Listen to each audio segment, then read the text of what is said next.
8 400 400 400। जी हाँ, याद कर लीजिए व्हाट्सअप नंबर, क्योंकि अब आपका मैथ्स, फिजिक्स, केमिस्ट्री, बायोलॉजी का सवाल हो, आपके हर क्वेश्चन, हर डाउट का मिलेगा तुरंत सॉल्यूशन, वो भी सीधा आपके व्हाट्सअप पर। बस अपने फोन में डाउटनेट का 8 400 400 400 व्हाट्सअप नंबर सेव कर लीजिए और चैट ओपन कीजिए। फिर जो भी आपका डाउट है उस सवाल की फोटो खींचिए और उसे क्रॉप कीजिए और 5 सेकंड में उस क्वेश्चन का वीडियो सॉल्यूशन आपको मिल जाएगा। क्लास 6 से 12 IIT, JEE, NEET, CBSE board और सभी स्टेट बोर्ड के बच्चों के लिए। तो देर किस बात की, अभी जाइए और 8 400 400 400 पर अपना सवाल व्हाट्सएप कीजिए और अपने सभी डाउट को आउट कीजिए। Link description. नमस्कार बच्चों, स्वागत आप सभी का आपके अपने YouTube चैनल में। तो आज के इस वीडियो में हम कक्षा 10 विज्ञान का जो चैप्टर नंबर 9 है आपके आनुवांशिकता एवं जैव विकास, तो इसका पार्ट नंबर 1 आज के इस वीडियो में पढ़ने वाले हैं। और इससे पहले के जितने भी चैप्टर हैं उन चैप्टर को मैंने करवा दिया है, तो उन सभी चैप्टर का जो लिंक है वो आपके डिस्क्रिप्शन में मिल जाएगा। तो आज के इस वीडियो में हम चैप्टर नंबर 9 आपके आनुवांशिकता एवं जैव विकास, तो इसका जो पार्ट नंबर 1 है इसके नोट्स साथ साथ में आप लिख सकते हैं और ये नोट्स पढ़कर आप बोर्ड परीक्षा में एक अच्छा शानदार स्कोर आप कर सकते हैं। तो आनुवांशिकता एवं जैव विकास, तो इसका जो फर्स्ट टॉपिक है वो है आपके आनुवांशिकी, यानी आनुवांशिकी है वो आपके 2 भागों में विभाजित होती है। एक है आपकी आनुवांशिकता यानी वंशागति, और सेकंड है आपके विभिन्नता जिसको हम विविधता कहते हैं। अब देखिए आनुवांशिकता या वंशागति क्या होती है, तो विभिन्न लक्षणों का पूर्व विश्वसनीयता के साथ वंशागत होना। और विभिन्नता या विविधता की अगर हम बात करें तो यह जनक और संतति के जो लक्षण होते हैं उनकी असमानता की अवस्था होती है। अब देखिए जो विभिन्नता है या विविधता है उसको भी हम 2 भागों में विभाजित करते हैं। एक है आपकी शारीरिक कोशिका विभिन्नता और एक है आपके जनक कोशिका विभिन्नता। अगर हम बात करें शारीरिक कोशिका विभिन्नता क्या होती है और जनन कोशिका विभिन्नता क्या होती है, और परीक्षा में आपके इन दोनों में अंतर भी पूछा जा सकता है। तो सबसे पहले हम बात करें कि शारीरिक कोशिका विभिन्नता क्या होती है, तो यह शारीरिक कोशिका में आती है। जो शारीरिक कोशिका विभिन्नता है वो शारीरिक कोशिका में आती है और ये अगली पीढ़ी में स्थानांतरित नहीं होते हैं, यानी ये अगली पीढ़ी में स्थानांतरित नहीं होते हैं। और जैव विकास में ये सहायक नहीं है और इन्हें उपार्जित लक्षण भी कहा जाता है। देखिए शारीरिक कोशिका विभिन्नता होती है वह शारीरिक कोशिका में आती है और अगली पीढ़ी में स्थानांतरित नहीं होती है और जैव विकास में सहायक नहीं है और इन्हें उपार्जित लक्षण भी कहा जाता है। और उदाहरण है आपके कानों में छेद करना और कुत्तों में पूंछ काटना, ये 2 इसके उदाहरण हैं। उसके बाद में है जनन कोशिका विभिन्नता, तो इसमें हम पढ़ने वाले हैं कि यह जनन कोशिका में आती है। जो जनन कोशिका विभिन्नता है वो किस में आती है, जनन कोशिका में आती है और ये अगली पीढ़ी में स्थानांतरित होते हैं और जैव विकास में ये सहायक है और इन्हें आनुवांशिकी लक्षण भी कहा जाता है। अब देखिए एक प्रश्न आपके यहाँ से भी बनता है कि उपार्जित लक्षण और आनुवांशिकी लक्षण क्या है, इनमें अंतर लिखिए। तो देखिए शारीरिक कोशिका विभिन्नता है उसको हम उपार्जित लक्षण कह सकते हैं और जो जनन कोशिका विभिन्नता है उसको हम क्या कह सकते हैं, आनुवांशिकी लक्षण। और इसके जो उदाहरण है वो है मानव के बालों का रंग, मानव के बालों का रंग और मानव शरीर की लंबाई, ये 2 इसके एग्जाम्पल हैं जो आपको अच्छे से याद करने हैं। उसके बाद में है जनन के दौरान विभिन्नताओं का संचयन, तो जनन के दौरान जो विभिन्नताएं हैं उनका संचयन है वो हम 2 प्रकार से करते हैं कि जो विभिन्नताएं हैं वो आपके 2 प्रकार से हम जनन करवाते हैं। एक तो आपके अलैंगिक जनन है और दूसरा है आपके लैंगिक जनन। तो अलैंगिक जनन और लैंगिक जनन ये आपके मोस्ट है, ये आपके एग्जाम में आ सकता है, तो इसको आपको अच्छे से पढ़ना है। अब देखिए अलैंगिक जनन क्या होता है और लैंगिक जनन क्या होता है। तो सबसे पहले हम बात करें कि अलैंगिक जनन, तो विभिन्नताएं हैं वो इसमें कम होती हैं और लैंगिक जनन की हम बात करें तो विविधता है वो अपेक्षाकृत अधिक होगी। ओके, और सेकंड है कि DNA प्रतिकृति के समय न्यून त्रुटियों के कारण उत्पन्न होती है। और लैंगिक जनन में अगर हम बात करें तो क्रॉस संकरण के द्वारा गुणसूत्र हैं क्रोमोसोम के विसंयोजन द्वारा।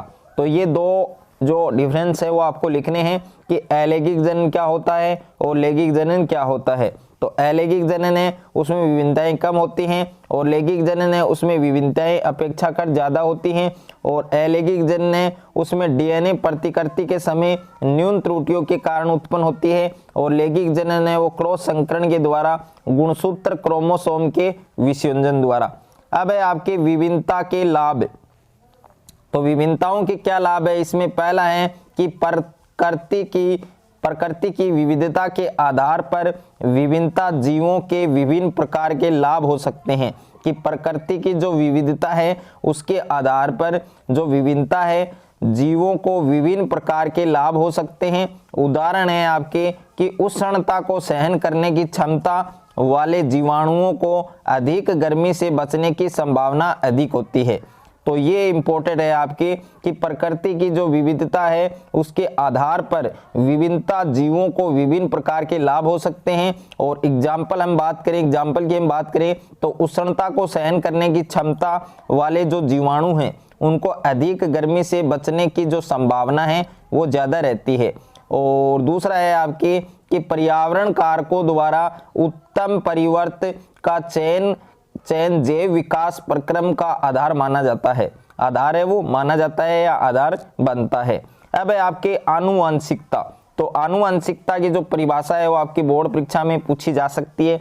तो इसकी परिभाषा मैंने दो प्रकार से लिखी है, आपको जो अच्छा लगे वो परिभाषा आप याद कर सकते हैं। तो देखिए जीव विज्ञान की वह शाखा यानी बायोलॉजी है उसकी वह ब्रांच या जीव विज्ञान की वह शाखा जिसमें एक जीव के लक्षणों का उसकी संतति में वंशागत होने तथा उसमें उत्पन्न विभिन्नताओं का अध्ययन किया जाता है उसे हम क्या कहते हैं, आनुवंशिकता कहते हैं। कि जीव विज्ञान की वह शाखा जिसमें एक जीव के लक्षणों का उसकी संतति में वंशागत होने तथा उसमें उत्पन्न विभिन्नताओं का अध्ययन किया जाता है। और जनक जीवों से संतति में लक्षणों के संचरण को हम क्या कहते हैं, आनुवंशिकता कहते हैं। कि जनक जीवों से संतति में लक्षणों के संचरण को हम क्या कहते हैं, आनुवंशिकता कहते हैं। और ग्रेगर जॉन मेंडल ने मटर के पौधों पर अपने प्रयोग किए तथा वंशागति के नियम प्रतिपादित किए। मेंडल के कार्यों के आधार पर उन्हें आनुवंशिकी का पिता कहा जाता है।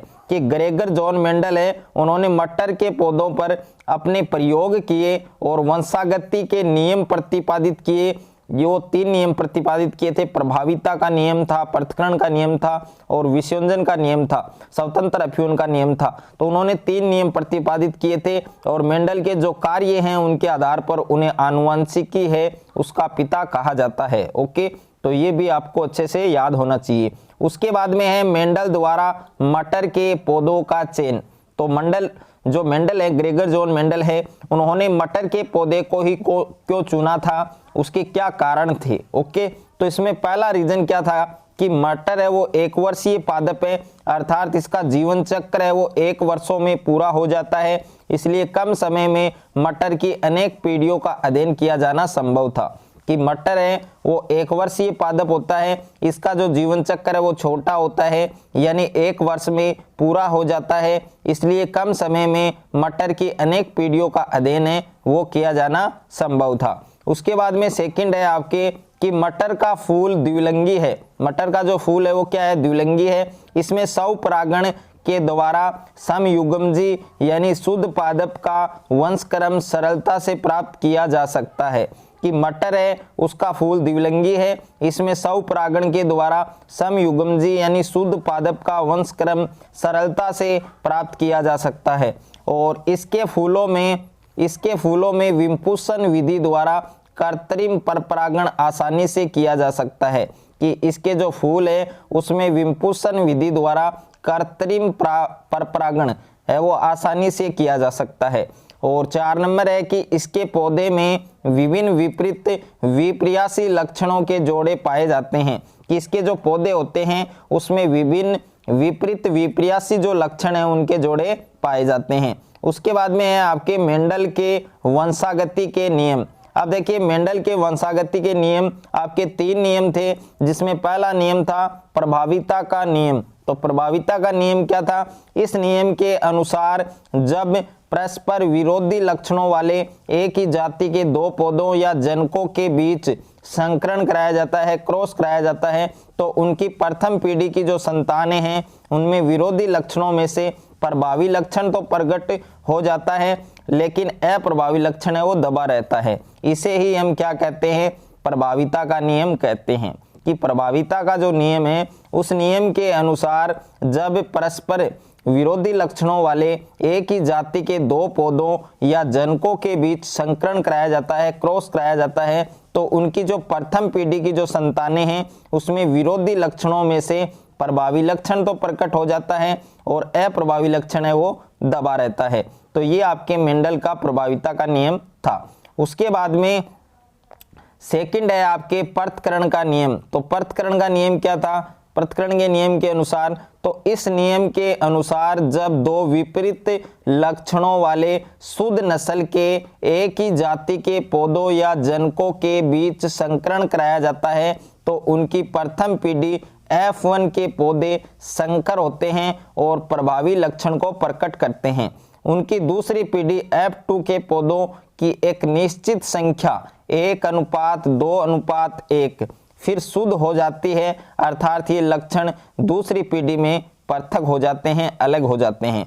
पृथक्करण का नियम क्या था कि इस नियम के अनुसार जब दो विपरीत लक्षणों वाले शुद्ध नस्ल के एक ही जाति के पौधों या जनकों के बीच संकरण कराया जाता है, क्रॉस कराया जाता है, तो उनकी प्रथम पीढ़ी F1 के पौधे वह वो संकर होते हैं और प्रभावी लक्षण ही प्रकट करते हैं, और उनकी दूसरी पीढ़ी F2 के पौधों की एक निश्चित संख्या 1:2:1 फिर शुद्ध हो जाती है, अर्थात ये लक्षण है वो दूसरी पीढ़ी में अलग हो जाते हैं, पृथक हो जाते हैं। उसके बाद में है आपके स्वतंत्र F1 का नियम। तो स्वतंत्र F1 का नियम है, तो इस नियम के अनुसार जब दो जोड़ी विपरीत लक्षणों वाले एक ही जाति के दो पौधों के बीच पर परागण द्वारा एक ही साथ संकरण कराया जाता है, क्रॉस कराया जाता है, तो उनमें विपरीत लक्षणों का जो जोड़ा है वो स्वतंत्रता पूर्वक अपना प्रदर्शन करता है। कि स्वतंत्र F1 का जो नियम है उस नियम के अनुसार जब दो जोड़ी विपरीत लक्षणों वाले एक ही जाति के दो पौधों के बीच पर परागण द्वारा एक ही साथ संकरण करवाया जाता है तो उनमें विपरीत जो लक्षण है उनका जोड़ा स्वतंत्रता पूर्वक अपना प्रदर्शन करता है। तो ये आपके स्वतंत्र F1 का नियम है। तो तीनों नियम आपको अच्छे से याद करने हैं। उसके बाद में है आपके मेंडल का योगदान। तो मेंडल का क्या योगदान रहा था, तो मेंडल ने वंशागति की कुछ मुख्य नियम प्रस्तुत किए और मेंडल को आनुवंशिकी के जनक के नाम से जाना जाता है। और मेंडल ने मटर के पौधे के विपर्यासी यानी 7 विकल्पी लक्षणों का अध्ययन किया जो स्थूल रूप से दिखाई देते हैं। अब कौन कौन से लक्षण 7 विपर्यासी लक्षण दिखाई देते हैं, तो इसमें पहला लक्षण क्या था, बीज का आकार। इसमें प्रभावी लक्षण है वो गोल थे और अप्रभावी है वो झुर्रीदार। ओके। सेकंड लक्षण क्या था, बीज का रंग। तो बीज का रंग है वो प्रभावी में पीला और अप्रभावी में हरा।